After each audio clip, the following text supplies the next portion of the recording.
Okay, so Andrew Huberman has endorsed functional patterns. Let's just see what he has to say.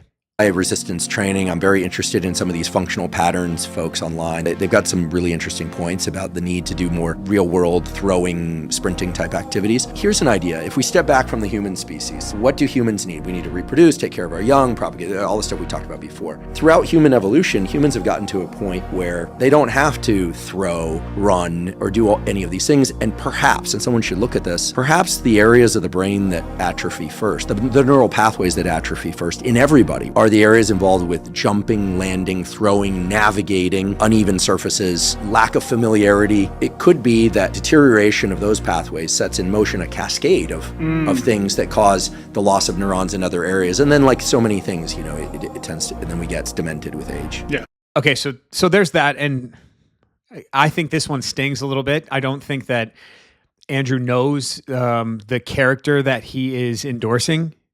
Right? He, I don't know. I don't know what he's thinking really, but I do know that Naughty Aguilar and functional patterns display some of the most robust charlatanism that I have seen in the fitness space, period. And I've made so much content on this. And so this one is like, I feel like I've given Naughty Aguilar and the functional patterns bros so much room to try and maybe debate me or discuss, meet in the middle on things. And time and time and time again, they not only refuse to talk, they put others down. They're just, like, to put it simply, they're assholes. They're assholes, and they're going to argue like they're being assholes because their cause is something great, when really it's not. It's not that great of a methodology. And the funny thing is, we never really criticize the methodology itself. We just don't like the way that you criticize others because it's unscientific. I mean, your process is incredibly unscientific, but your process of looking at others and saying they are bad, making a hard line, using constant absolute statements to uphold your methodology and take others down, all other methodologies. This stings that Andrew Huberman supports these guys because I don't think he knows the breadth of which that is happening. There's a comment here that he writes, by the way, I signed up for functional patterns starting July 1. I'm not endorsed by them. They don't pay me anything. I just wanted to try it. I feel strong and my endurance is really solid, but I've gotten somewhat rigid over the years in terms of dynamic movement, and having grown up playing sports like soccer and swimming and skateboarding, where I did a lot of twisting and dynamic movement and jumping and landing, I miss the springiness. I'm 50 in September. I'll update my progress. Oh, and even though the Lever King, which is so funny that he aptly uses that as his Naughty Aguilar uses that as his handle, is overly salty, I learned weight training from Mike Menser, and he was the same. He was also right about many things, but I think people need to do one hard set per exercise.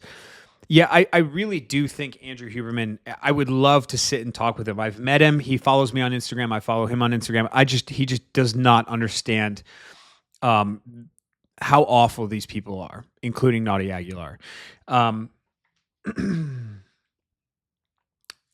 what he says about these things deteriorating in us if we don't use them. It's essentially, if you don't use it, you lose it type of thing. And I agree with that. And what's interesting is, like, the last thing for me to attack, and many people to attack, if anything, on functional patterns, is the methodology. We don't go out of our way. And if people do, like,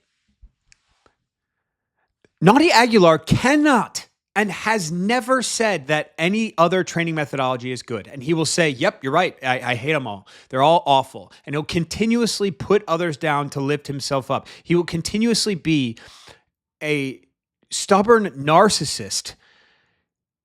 He's one of the worst people, and I interact with him on the DMs. If you guys want to check out this video right here, you can see exactly what I'm talking about. And there's one thing I want to talk about with this kind of modern try guy era that we're in. It started with Tim Ferriss, his book, I think it was 20-Hour Work Week, and then the other one after that, I forget what it's called, 20-hour something, 20-hour body or something, where he tried a bunch of things. And that was really cool. It was a really cool way of doing it. The problem is when you become a try guy, and Mark Bell is a try guy as well. When you become a try guy, this whole thing that you lean on is like this openness to the world. Separate the art from the artist. And I promise you guys, I'm middle ground on so many things, and I try to hold nuance up so much. But the problem with the try guys is that they literally cannot, they can't bring the artist to the art. So Mark, who's a friend of mine, I would consider a friend of mine, he endorses Joel Seedman, everyone, functional patterns. In fact, I bet you Mark told Andrew about the functional patterns thing, and we're seeing Andrew Huberman basically be a try guy. And his episodes of his show, he's not an expert on any of these things that he ends up talking about, but he does a ton of research and he talks with a ton of disclaimers, and I actually respect that about him.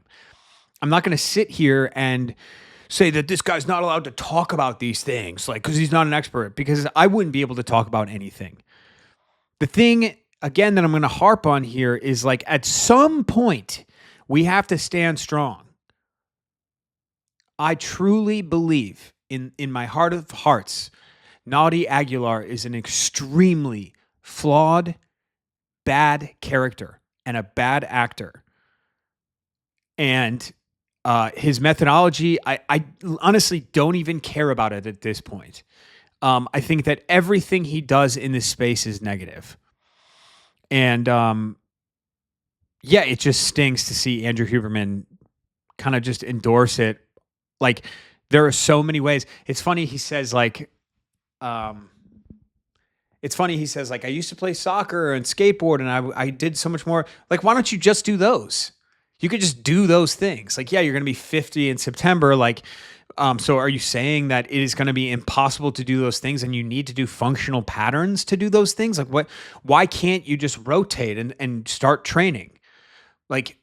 You realize the functional patterns guys are going to say the deadlift is destroying you. Everything. Yoga destroys you. Running destroys you if you do it too often. Push-ups are bad. Too much range of motion, not enough range of motion. It's something that is completely intangible to you, but only tangible to one guy at the top, the biggest charlatan of them all, Naudi Aguilar. Look, I don't know. Let me know what you guys think about this. It's it's just another piece of bullshit, in my opinion. I'll see you guys later.